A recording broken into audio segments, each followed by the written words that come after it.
I'm live. Black Opinionated Woman, also known as B.O.W here. Welcome.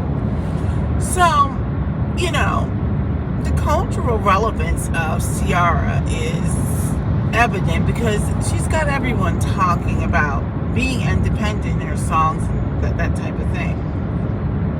She's got the community in a tizzy. So I wanted to talk about being independent for a second, and hopefully this doesn't go very long. I don't understand why the black community is the only community, well, I shouldn't say the only, but I'm going to say it anyway, the only community that would make that word a dirty word.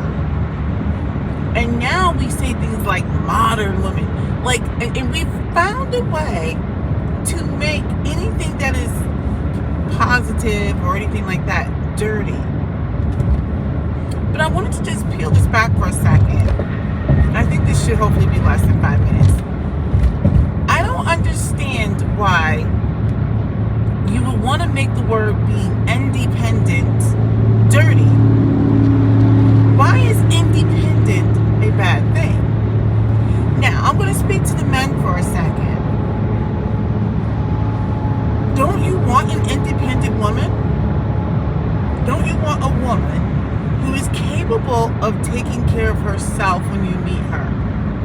Don't you want a woman who has goals? She has dreams. She can exist without you. Because see, if you don't want that, that makes me think I need to question you. When I met my husband, I was an independent woman. I want to make this clear. Independent isn't bad.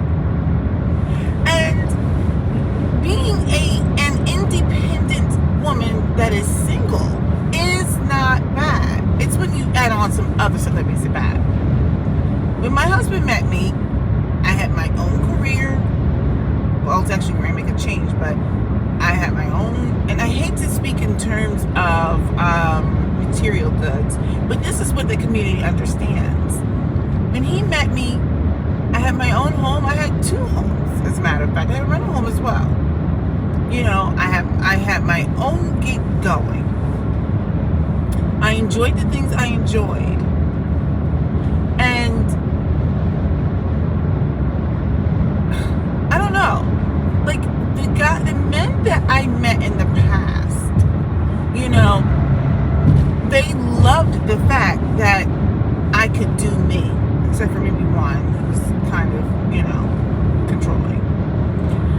I think the thing that made me attractive, besides being fit and fine back in the day, was the fact that I did not need to be around them every waking second.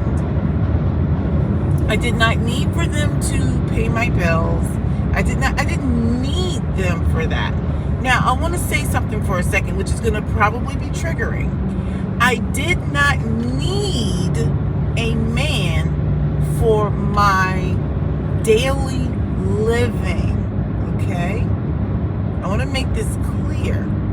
I didn't need a man for that. I needed/wanted a man for something else. So the point is, when I think about when I went to premarital counseling and they talk about now you have to grow together as one in Christ, right? Because you're 2 independent people. You're 2 separate lives. Now you're joining as one. You're in some sort of union. That's when you start to learn how to depend on each other and all that stuff like that. So in the purest sense, if you're going to ask, well, how were you when you were younger and dating? I'm like, well, I didn't need a man for my survival. I didn't need him for that. Now, granted, don't get me wrong, I did okay. My husband made way more money than me. But I also was intentional about the type of man I wanted. I want to make it clear. Number 1, I spoiled myself. So if you're going to come into my life, you can't take away from that. If anything, you have to add. But I should also be adding to someone else's life. We have made this independent word, this dirty word is so silly. You want, when your children, man or women, when they leave you, if you choose to have children, or for yourself, you want to be independent in terms of you can take care of yourself. That is not a bad thing. Our whacked out weirdo community, the wows, will turn that into a dirty word. So you have to question the messaging. Why would someone want to have women not be independent? Is it for their own selfish reasons? Is it for their own self-esteem, low self-esteem? Being independent is not bad. Now you've got women who also are yipping and yapping about being independent. We don't want to be independent. We want to be married. I'm like, no. You do want to be independent and you want to be married. Meaning, if you're single, you should be an independent woman. You should be independent if you're single. And that goes for men and women. When you get married, that's when you join as one union. But we have found a way to turn this word into a dirty word. Being independent isn't dirty. Being modern actually isn't dirty. But what we have done was we have assigned a bunch of negative qualities to the word modern. This is how sick the whacked out weirdo culture is. Sick. And you got women now saying, I don't need a man. And I'm like, you gotta understand the context. If you are taking care of yourself, you don't need a man for that.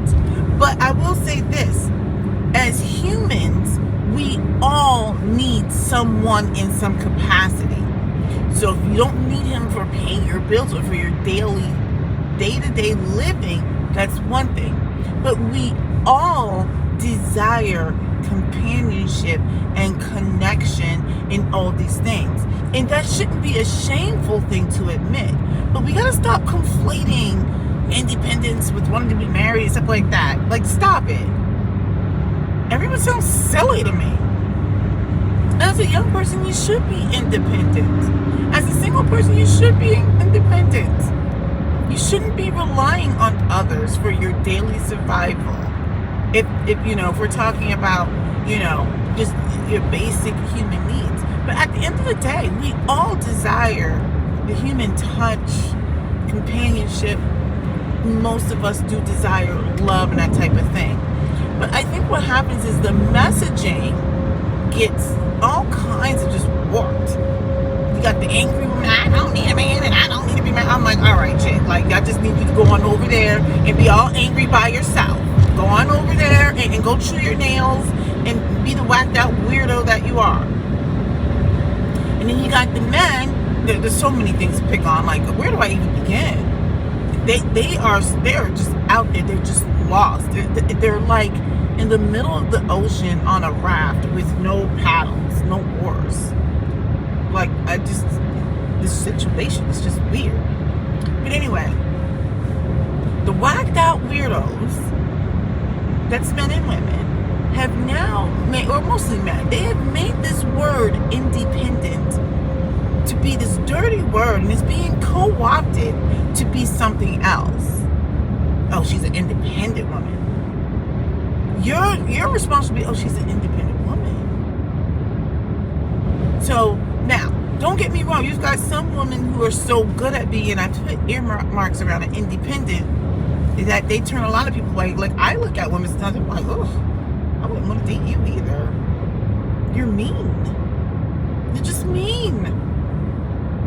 And then they want to go in and dog out everybody. But I'm like, but you're literally a mean, hateful, unhappy person.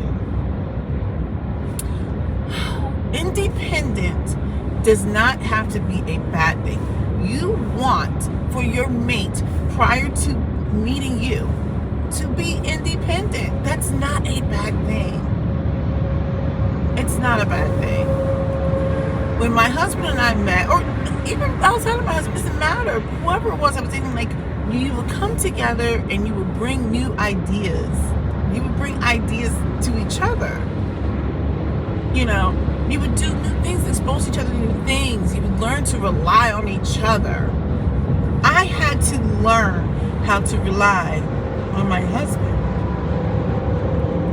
And he had to learn, not that he's like relying on me for everything, but like he also had to learn to trust and rely on me too.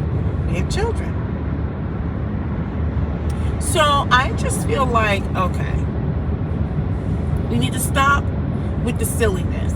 Stop with all this, oh, she's an independent. Like, I'm like, oh my gosh, you sound so stupid. I cannot believe that this whacked out weirdo culture within our community, because there's multiple cultures within the community, right? Like, this whacked out weirdo culture has somehow turned the word independent into a dirty word. I mean, like, this is why I say I'm not part of this whacked out weirdo culture. I'm not. I'm in the community, but I'm not part of the culture. Y'all are so weird. You're freaking weird. You're freaking weird. That's the reason why so many of you are walking around here unhappy, hitting each other, unaliving each other. Everyone's mad. We need to stop. I think we need to just start with the Ave. Maybe if we change our African American vernacular English, previously known as Ebonics, formerly known as Ebonics, maybe we can change like the meaning of things, or not so much the meaning, because words have meaning, but like we I don't know. I just think like the air around some of these words is like being co-opted into something else. It's kind of like what happened to feminism. Feminism started off with having just equal rights, suffrage, the right to vote, the right to own land, the right to be educated, all that good stuff. Now it has morphed into identity. Like, who's considered a woman? I'm like, oh my gosh. Like, what happened here? That's why I say I'm a faux feminist. I'm not a real feminist. I'm a pretend one. So anyway, that's just where I'm at with it. All right. Try your best to get out of your feelings today. There's too much life to live out here in these streets. Get out of your feelings and go get a hobby. Stay off some of these whacked out weirdo podcasts. How about that? Go find something else. Go color a book. If you want a book to color, I can go play. Maybe that's what I'll do. I have some out there on Amazon. I don't know what I'm doing, but I just wanted to make some coloring books. Go color a book. Go paint something. Go play a sport. Go clip your toenails if that's your freak thing you're into. Go do something, but stay off of some of these podcasts, except for mine. Listen to all of mine. Go to all my content, and then go subscribe.